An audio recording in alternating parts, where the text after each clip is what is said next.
అంటే మీరు ఆ ఎక్స్‌పీరియన్స్ చూసారు గదా సార్. మీకు ధైర్యం ఏమన్నా చెప్పేవారా? మీ అమ్మ, నాన్న, అమ్మాయి అరే ఆ సమస్య వచ్చినప్పుడు మా అమ్మ నాన్న ఇద్దరు నన్ను సముదాయించేవాళ్ళు, హ్మ్. ఆమెను సముదాయించేవాళ్ళు. గొడవలు రాకుండా ఉండవు. ఎవరికైనా వస్తాయి. ఇప్పుడు అసలు గొడవలు లేకుండా ఉంటే అది సంసారమే కాదు. ఇప్పుడు ఇన్నేళ్లలో మేము చాలా నేను నా భార్య చాలా గొడవలు పడ్డాం. విసిరేసి నేను ఇంట్లో నుంచి వెళ్ళిపోయిన టైం కూడా ఉంది. హ్మ్. కానీ ఈరోజు నేను నా భార్య నాకు 67 సంవత్సరాలు, మా ఆవిడకి 60. ఇద్దరం కూర్చొని హాయిగా మాట్లాడుకుంటుంటే ఆ రోజు అట్ట గొడవ పడ్డాం, ఈరోజు ఇట్ట గొడవ పడ్డాం. స్వీట్ మెమరీస్ మధుర జ్ఞాపకాలు. ఎవరికి ఉన్నాయి? ఎవరికి ఉన్నాయి? ఇన్నేళ్ళు మేము కలిసి ఉన్నాం కాబట్టి మాకున్నాయి. కానీ ఇప్పుడు మీరు ఆ గొడవ పడ్డారు కదా సార్. ఇంట్లో నుంచి ఏదో ఎత్తేసి లేకపోతే పడేసి మీరు బయటికెళ్లారు. ఆ టైంలో మళ్ళీ సాయంత్రం ఇంటికొచ్చి ఏ విధంగా మీ భార్యతో మాట్లాడేవాళ్ళు? నీ ఆవేశం తగ్గింది అని అంటే సార్. నీకే అనిపిస్తుంది నేను చేసింది తప్పు అని. ఓకే. కోపం, ఆవేశం అయ్యో నేను తగ్గించుకోవాలి. ఇంత ఎందుకు ఇప్పుడు ఇప్పుడు కూడా నాకేం కోపం రాకుండా ఉండదు. నువ్వేమీ నేను ఎక్సెప్షన్ ఏం కాదు. ఇప్పుడు కూడా కోపం వస్తుంది. అయితే నేను నేర్చుకున్నా. ఏం నేర్చుకున్నాను? ఏదైనా కోపం వచ్చినప్పుడు ఓం నమ శివాయ. ఓకే. అర్థమైందా? అర్థమైంది. See to reduce your angry. అక్కడే కాదు ఇక్కడ కూడా నేను బాగా ఎక్కువ ఆవేశం వచ్చినప్పుడు నన్ను నేను కంట్రోల్ చేసుకోవడం ఓం నమ శివాయ అనుకుంటా. మీరు ఓం నమః శివాయ అంటే ఒక విషయం గుర్తొచ్చింది సార్. దేవుని మొక్కడానికి గుడికి ఎంత భక్తి పరంగా అంటే దేవునికి నిజమైన భక్తులమని మనసులో అనుకొని వెళ్తారు. అందరూ ఫ్యామిలీ అందరూ. అటు వాళ్ళ ఫ్యామిలీ అయినా, వీళ్ళ ఫ్యామిలీ అయినా అందరూ ఫ్రెండ్స్ అయినా వెళ్తారు. బయట ఏదైనా గొడవ జరిగినప్పుడు అదే ఫార్ములా దేవుడి దగ్గరైతే ఏదైతే ఫార్ములా వాడుతున్నారో ఏం గొడవ జరిగినప్పుడు బయట ఇంట్లో గొడవలు జరిగినప్పుడు ఏదైనా డబ్బు పరంగానో నీకు ఇంకొక విషయం చెప్తాను. నేను హ్మ్. ఈరోజు అట్లా కలిసి గుడికి వెళ్ళే ఫ్యామిలీలో హ్మ్. ఏ గొడవలు రావు. గొడవలు వచ్చినా కంట్రోల్ అవుతాయి. హ్మ్. తెలుసా నీకు? ఎప్పుడైనా టెస్ట్ చేసి చూడు కావాలంటే. ఎందుకో తెలుసా? అది ఎందుకో తెలుసా? ఒక బైండింగ్ ఏర్పడుద్ది, ఒక ఆధ్యాత్మిక భావన వాళ్ళ ఇంట్లో ఉంటుంది. ఈరోజు మనం ఏం చేసామయ్యా, మన ఇంట్లో అలంకరణ వస్తువులన్నీ పెట్టుకున్నాం, దేవుడు పటాలు తీసి బయటపడేసాం. అంటే దెయ్యాలు మన ఇంట్లోకి వస్తున్నాయి, దేవుడు బయటికి వెళ్ళిపోయాడు. సో నీకు ఇక్కడ ఆధ్యాత్మిక భావన నీ మనసులో ఎక్కడుంది? అవునా కదా? అవునవును. సో ఏమవుతుంది? చాలా చిన్న విషయం కూడా చాలా పెద్దదిగా కనిపిస్తుంది. అవును సార్. చాలా చిన్న చిన్న సమస్యలు. నీకు ఒక చిన్న ఇది చెప్తాను నేను. చెప్పండి. నేను మామూలుగా నేను బయటికి వెళ్తే ఇల్లు మర్చిపోతా, ఇంటికి వస్తే జాబ్ మర్చిపోతా. ఇది నాకున్న అలవాటు. మా ఆవిడ నేను బయటకు వచ్చేటప్పుడు ఏదో చెప్పుద్ది, మామూలుగా బయటకు రాగానే మర్చిపోతా. నేను ఒక టెక్నిక్ కనిపెట్టా. ఇది నేను కనిపెట్టిన టెక్నికో లేదో తెలియదు, నేను అనుసరించిన విధానం. మా ఆవిడ ఏదైనా తెమ్మని చెప్పినప్పుడు ఒక రాయి తీసుకొని జేబులో వేసుకుంటా. నేను బయటికి వెళ్ళినప్పుడు ఆ రాయి నా చేతికి తగిలింది అనుకో, నా జేబులో రాయి ఎందుకుంది? మా ఆవిడ ఏదో తెమ్మని చెప్పింది కదా, గుర్తొస్తుంది. So for every problem there will be a solution. You are not concentrating on the solution, you are concentrating on the problem. అవును సార్.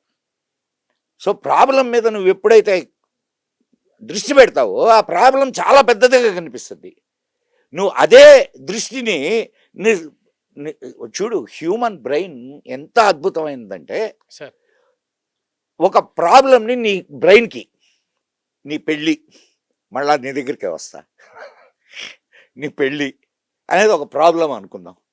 అమ్మాయి దొరకడం లేదనో, లేకపోతే నీకుండే ఏదో ఇన్హిబిషన్స్, ఏదో దీన్ని ఈ ప్రాబ్లంని నేను ఎట్లా సొల్యూట్ చేయాలా అని అడుగు నీ బ్రెయిన్ని. అర్థమైందా? అది 100 సొల్యూషన్స్ ఇస్తుంది. అవును. It gives 100 solutions. You choose the best solution.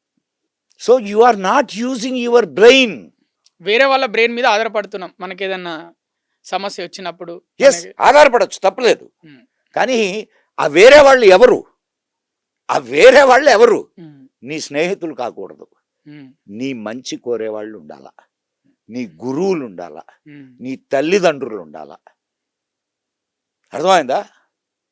నీకు ఏదైనా ఒక సమస్య వచ్చినప్పుడు నీ స్నేహితులు కాదు, నీ స్నేహితులకి ఎంత మెచ్యూరిటీ ఉంటుందా, నీకున్నంత మెచ్యూరిటీయే వాళ్ళకి ఉంటుంది, అంతే కదా.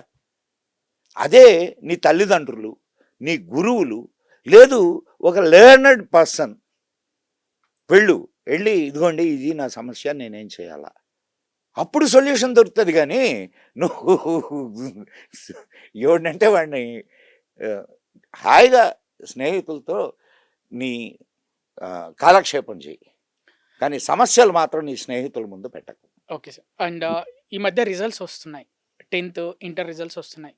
పిల్లలు చాలామంది అంటే అసలు జీవితం అంటే ఏంటిదో తెలియని వాళ్ళు కూడా సూసైడ్ చేసుకుంటున్నారు. అంటే వాళ్ళు ఎవరి దగ్గర ప్రూవ్ చేసుకుందామని అన్ని ఆశలు నీకు పెట్టుకొని let me tell you what is suicide. నీకు ఫస్ట్ అది తెలియాల. Suicide is a psychological problem, తెలుసా నీకు? నువ్వు ఎవరైనా డాక్టర్ దగ్గరికి వెళ్తే చెప్తారు ఇది సైకలాజికల్ ప్రాబ్లమ్ అని మీరు అంటున్నారు, కానీ అది అక్కడ నేను చెప్తాను, నేను నీకు అదే చెప్తున్నా. చెప్పండి. ఈ సైకలాజికల్ ప్రాబ్లం వలన నువ్వు because of environmental pollution it disturb your dopamine. Um, సైంటిఫిక్గా మాట్లాడుతున్నాను నేను, okay.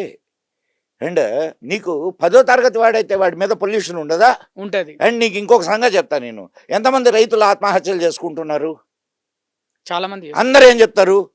Because of economical problem. పంట సరిగా పండగను ఎకనామికల్ ప్రాబ్లం కోటీశ్వరుడికి కూడా ఉంటుంది, తెలుసా నీకు? వాడు ఎందుకు ఆత్మహత్య చేసుకోవడంలా? అవునా కదా? అండ్ 10వ క్లాస్ వాడు, నువ్వు అన్నావే 10వ క్లాస్ వాడు ఆత్మహత్య చేసుకుంటున్నాడు, వాడికి ఏంది? వాడికి ఎకనామిక్ ప్రాబ్లం ఉందా? లేదు. పరుగు అంటే ఫ్రెండ్స్ అందరూ పాస్ అయ్యారు, నేను పాస్ కాలేదు, రేపు మా అమ్మ నాన్నలకు ముఖం ఎలా చూయించుకోవాలి సాయంత్రము, అరే లేకపోతే భయ్, నేను అదే చెప్తుంది. అది ఎట్లా కౌంటర్ చేయగలవు? ఇప్పుడు వాడి ఇంటికి వెళ్ళాడు అనుకోయ్యా, చెప్తా. వాళ్ళ అమ్మ నాన్న ఏ బుద్ధి లేదు ఎదవా నీకు, ఇంత ఖర్చు పెట్టి నీకు ఇంత చేసి చదివిస్తే చివరికి ఇదే నువ్వు చేసే పని అని చెప్పి తిడతారు. అవును. తిట్టంగానే పక్కనే తాత ఉంటాడు, ఉన్నాడు అనుకుందాం అవును. కొంచెంసేపు. తాత ఏం చెప్తాడు? రే ఆడంతేలేరా, ఆడు కూడా అట్టారా, చిన్నప్పుడు ఫెయిల్ అయితే ఇట్టే తిట్టా నేను, వాడు అంతే అన్నాడు అనుకో, వీడు సాటిస్ఫై అవుతాడా కాదా? సో ఖచ్చితంగా. ఇక్కడ నువ్వు మిస్ అయింది ఏంది? ఆ ప్రేమ, ఆ పెద్దల ప్రేమ మిస్ అయ్యారు. అండ్ ఈ రోజులలో పెద్దల ప్రేమ దొరకకపోయినా స్కూళ్ళలో కూడా ఎగ్జామ్స్ రిజల్ట్స్ వస్తున్నప్పుడు స్కూళ్ళలో కాలేజ్లో కూడా అది నేర్పించరా సార్? కాదయ్యా, నువ్వు చిన్నప్పటి నుంచి బిడ్డకి ఏం నేర్పిస్తున్నావు? నువ్వు 90% తెచ్చుకోవాలా, 95% తెచ్చుకోవాలా? 35% తెచ్చుకుంటే వాడు ఇది కదా? నువ్వు ఇంజనీరే కావాలా, నువ్వు డాక్టరే కావాలా? ఒక కార్పెంటర్ అయితే, ఒక ఆర్టిస్ట్ అయితే, అంటే అది నువ్వేం చేస్తున్నావు? నీ ఆలోచనల్ని వాడి మీద రుద్దుతున్నావు. వాడిని హాయిగా వాడు ఏం కావాలో అది కావడానికి నువ్వు సహకరించడంలా, అవునా కదా? వాడి బాల్యాన్ని చిదిమేస్తున్నావయ్యా, నీకు అర్థం కావడం లేదు అది. సాక్షి టీవీ ప్రసారాలను నిలిపివేయడం చట్టరీత్యా నేరం.